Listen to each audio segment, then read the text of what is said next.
के भाई बलूच जो वहाँ से एक चलते हैं एहतजाज करते हुए, उनका इस्लामाबाद में उन पर एहतजाज पर लाठी चार्ज होता है और जिसका आपको बाद में इल्म होता है कि क्यों हुआ। इस पर इंक्वायरी भी आपने बिठाई थी, वो क्या रिपोर्ट आई? क्या इस रियासत में एहतजाज करना हक नहीं है सबका? 80-80 90-90 कत्ल ये लोग करते हैं, हिंदुस्तान से पैसा लेके करते हैं। अलल ऐलान मैं कह रहा हूं, रॉ की फंडिंग के साथ करते हैं। इससे अगर बलोच सेंटिमेंट मजीद एग्रेसिव हो या ऑफेंसिव हो तो इसका जिम्मेदार कौन है? लड़े ना कोई हिंदुस्तान में आईएसआई के पैसों के साथ कि क्या हाल करते हैं उसका। 2 डंडे एहतजाज के गलत या ठीक वो लगे, उसका सवाल तो सारा पाकिस्तान मुझसे कर रहा है। आप सबसे पहले ये बताएं, जो हमलावर पे हमलावर हुए थे उनको आपने ढूंढा या नहीं ढूंढा?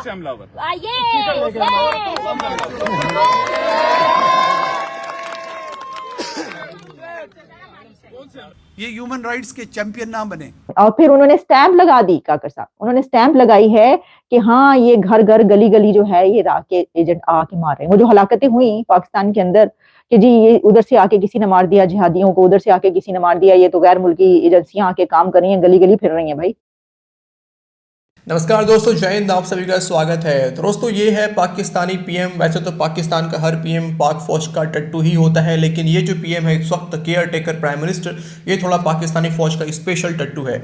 और पाकिस्तानी पीएम यानी काकड़ के इस बयान के बाद ये समझ में आता है कि जो बलूचिस्तान के भाई बहन जो इस्लामाबाद में इस कड़ाके की ठंड में जो प्रोटेस्ट कर रहे हैं अपने प्यारों के लिए, जो उनके मिसिंग पर्सनस का इशू है उसके लिए, उसको कुछ ही दिनों के अंदर जो है क्रश कर दिया जाएगा। यानी मुझे लगता है कि इलेक्शन पाकिस्तान में फरवरी में है और शायद उससे पहले बलूचिस्तान का ये जो प्रोटेस्ट है जो भाई बहन कर रहे हैं उसको क्रश कर दिया जाएगा। और अगर ये प्रोटेस्ट को क्रश किया जाता है तो मारंग बलोच के साथ क्या किया जाएगा ये तो नहीं पता। क्या उसको भी मिसिंग कर दिया जाएगा, कहीं जेल में बंद किया जाएगा या फिर इनकाउंटर कर दिया जाएगा? पाकिस्तान में भाई कुछ भी हो सकता है। लेकिन अब बलूचिस्तान के भाई बहन को एक अलग स्ट्रेटजी के साथ आना होगा और अब ये बात उनको समझ में आ जाना चाहिए कि ये पाकिस्तान है, ये पाकिस्तानी फ़ौज है, ये प्यार वाली बात जो है वो नहीं समझने वाले हैं। अगर प्यार वाली बात ये समझते तो बांग्लादेश नहीं बनता। तो ये समझ में आ जाना चाहिए बलूचिस्तान के भाई बहनों को भी, सिंध वालों को भी और पश्तून को भी ये बात समझ में आना चाहिए कि ये मानने वाले नहीं हैं। प्रोटेस्ट से, धरना से पाकिस्तान में कुछ नहीं होने वाला है। खैर वो देखा जाएगा कि अब आगे क्या स्ट्रेटजी लेके आगे चलते हैं। लेकिन साफ साफ पाकिस्तान के इस पीएम के द्वारा कह दिया गया है कि ये लोग जो है ये भारत के एजेंट हैं, ये फंडिंग लेते हैं भारत से और फंडिंग लेके जो कुछ कर रहे हैं बाकी तो खैर आप सब जानते ही हैं। तो अभी पाकिस्तानी मीडिया का क्या रिएक्शन आ रहा है, पहले चलते हैं वीडियो में आगे। पूरा मैटर क्या है वो समझते हैं, आप भी देखिए और वीडियो को शेयर भी कीजिए ताकि और भी लोगों तक वीडियो पहुंचे, उनको भी समझ में आए कि हो क्या रहा है, चल क्या रहा है, इशू क्या है। आगे बढ़ने से पहले चैनल को सब्सक्राइब अवश्य करें आप और बेल आइकॉन को जरूर से प्रेस करें ताकि नोटिफिकेशन वीडियो का आपको मिलता रहे। कोई एक शख्स जो वजीर आजम है वो अपने लोगों से ऐसे भी बात कर सकता है। हमें मालूम है हमारी स्टेट कितनी अथॉरिटेरियन है और हमें मालूम है कि स्टेट कितनी ताकतवर है, लेकिन जिस ज़ुबान और बॉडी लैंग्वेज के साथ वो आज बोल रहे थे वो इट्सेल्फ मेरे ख्याल है उसको कंडेम करना तो बड़ी छोटी बात है। अगर कोई प्रॉपर रिपब्लिक होता, डेमोक्रेटिक कंट्री होता तो इस वक्त लोग सड़कों पे होते और वज़ीर आज़म को इस्तीफ़ा देना पड़ जाता। बलोच प्रोटेस्टर्स को लेके कौन सा इल्ज़ाम है जो उन्होंने सहाफ़ियों पे नहीं लगाया, ह्यूमन राइट्स ऑर्गेनाइजेशंस पे नहीं लगाया? उनका बस चले तो वो हर चीज़ की ज़ुबान बंद कर दें और कहें कि सिर्फ मेरी बात सुनो बैठ के। हमारी इंटरनल सिक्योरिटी और एक्सटर्नल सिक्योरिटी के जो भी डायनामिक्स हैं वो हम सब जानते हैं। हमें कौन से बॉर्डर से ख़तरा है, हमें कहाँ से कौन ऑपरेट करके हमारे अंदर दहशतगर्दी को इंस्टिल कर रहा है, we all know that. But while Baloch protesters are sitting in Islamabad, आप लाहौर में बैठ के उनके बारे में जो अल्फाज इस्तेमाल कर रहे हैं वो इट्सेल्फ एथनिक वायलेंस को जन्म देता है। वो इट्सेल्फ ये प्रूव करता है कि आप बलोच होते हुए भी अपने लोगों के ट्रू रिप्रेजेंटेटिव नहीं हैं। और ये इस बात का सबूत है कि आपको ये अदराक ही नहीं है, आपको ये सेंस ही नहीं है कि ऑलरेडी बलोचों के जहन में जो पंजाबियों को लेके, because we are 53%, we have been ruling this country since ever, हर चीज़ में शेयर हमारा सबसे ज़्यादा है, तो ऑलरेडी पंजाबियों के लिए जो वहाँ पे एक माइंड सेट है वो कोई बहुत पॉजिटिव नहीं है। आपका निगरान वजीर आजम बलूचिस्तान से है, चेयरमैन सेनेट बलूचिस्तान से है, चीफ जस्टिस बलूचिस्तान से है, और बलूचिस्तान की बच्चियां बेचारी आती हैं और मासूम बच्चे आते हैं यहाँ पे, वो आके बैठते हैं, उनको सर्दियों की रात में आप वाटर कैनन उन पे चलाते हैं। कोई शर्म आनी चाहिए। आप केयर टेकर का तो काम नहीं कर रहे, आप वो काम भी नहीं कर रहे जिस इलाकों से आप आए हैं, जिस इलाके के लोगों का बराह रास्त आप पे हक बनता है। जो औरतें हैं, बच्चे हैं, निहत्ते हैं, और उसमें शर्मनाक आपने अपने मजालिम का जवाब के लिए हमारे वजीर आज़म साहब ने ये बयान दिया कि जी ये इराक एजेंट है।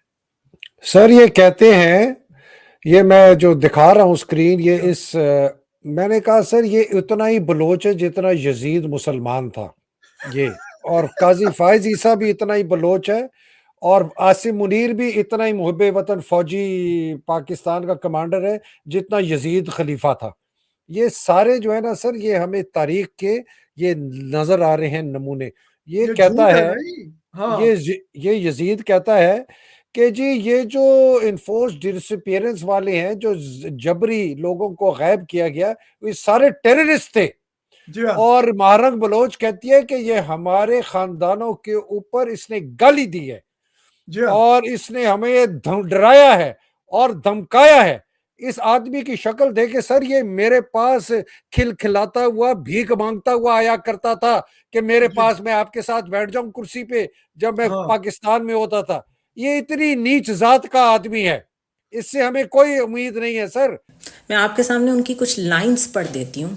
उन्होंने कहा कि एहतजाज करना सबका हक है, लेकिन कानून के दायरे में। वो लोग प्रेस क्लब के बाहर आके बैठे हुए थे, आपने उनके ऊपर लाठी चार्ज करवाया और आपने उनके ऊपर वाटर कैनन यूज़ किए, उनकी औरतों को थानों में बंद रखा और झूठ भी बोला कि ऐसा कुछ नहीं हुआ। उसके अलावा उन्होंने कहा कि गज़ा की सूरत हाल से तशबीह ना दें इस्लामाबाद के मनाजिर को। हम गज़ा से नहीं देते, लेकिन जो मनाजिर वहाँ नज़र आ रहे थे वो उससे कम भी नहीं थे। फिर उसके बाद उन्होंने कहा कि बलूचिस्तान में BLA समेत मुसल्लह तंजीमें लोगों को कत्ल करती हैं। We all know that, we all acknowledge that, but इस वक्त जो लोग वहाँ पे बैठे हुए हैं वो लवाहिकीन हैं।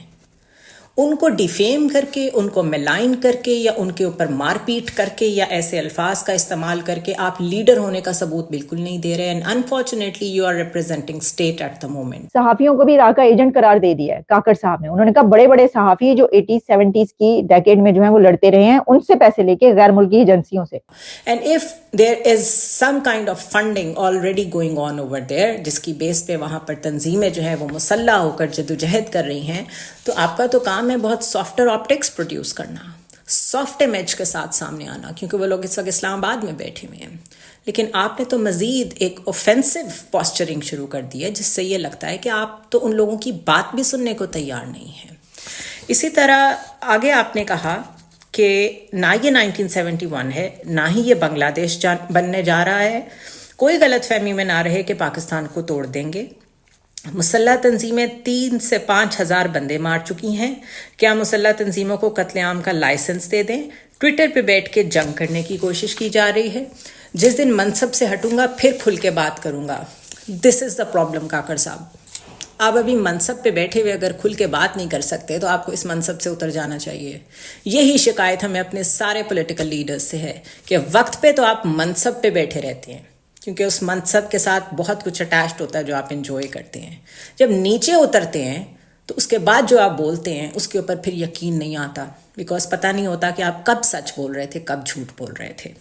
इसी तरह आपने कहा मुसल्लह तंजीमें पाकिस्तान को तोड़ने के लिए साजिशें कर रही हैं, तो आपने उस साजिश में आज अपनी इस ऑफेंसिव पॉस्चरिंग से अपना हिस्सा डाला है। दोस्तों ये था आज का वीडियो, और आप क्या सोचते हैं कि क्या 2024 में बलूचिस्तान के इस आज़ादी के मूवमेंट को और ज़्यादा सहयोग मिलेगा? क्या स्ट्रेटजी उनको रखना चाहिए पाकिस्तान के ख़िलाफ़ कि वो आज़ादी ले सकें इस पाकिस्तान से? और जिस तरह का बलूचिस्तान है, जिस तरह के वहाँ पर रिसोर्सेज उपलब्ध हैं, अगर बलूचिस्तानियों को फ़ायदा मिले उन सब का, तो बलूचिस्तान अच्छा खासा फल फूल सकता है। और सिर्फ अपने पैरों पे पाकिस्तान को उसको मदद की ज़रूरत ही नहीं है, अपने पैरों पे बलूचिस्तान खड़ा हो सकता है। और जिस तरह से आज बांग्लादेश पाकिस्तान से आगे निकल गया है, हो सकता है कि आने वाले समय में अगर बलूचिस्तान आज़ाद हो जाए तो वो भी पाकिस्तान से आगे निकल जाएगा। तो इस वीडियो में इतना ही। उम्मीद है आपको अच्छा लगा होगा। वीडियो को लाइक करें, वीडियो को शेयर करें, कमेंट करें, और मिलते हैं आपसे अगले वीडियो में। अपना ख्याल रखिए। जय हिंद।